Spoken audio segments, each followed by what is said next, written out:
I'm about to tell you.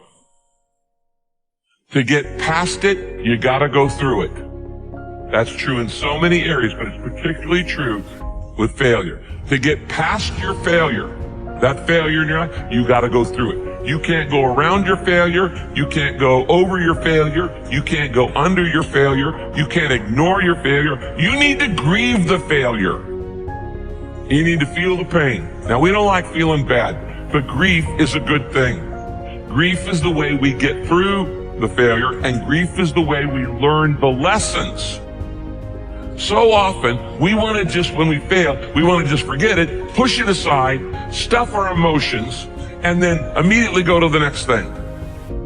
When you stuff your emotions, when you swallow your emotions, your stomach keeps score.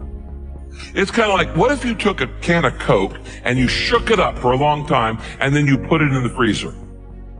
What's going to happen to it? It's going to explode eventually. It's going to come out sideways. And this happens in your life when you don't deal with your emotions properly. This is why sometimes 6 months after failure, a marriage falls apart.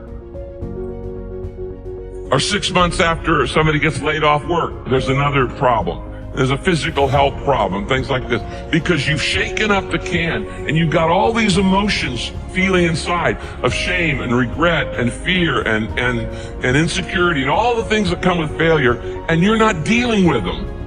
And so you shake it up and you say, we're just going to put this in the refrigerator, try to forget about it, and we're going to freeze it, and it's going to explode, and it's going to come out sideways in an affair or in wrong behavior or an impulsivity or an addiction or all kinds of other things.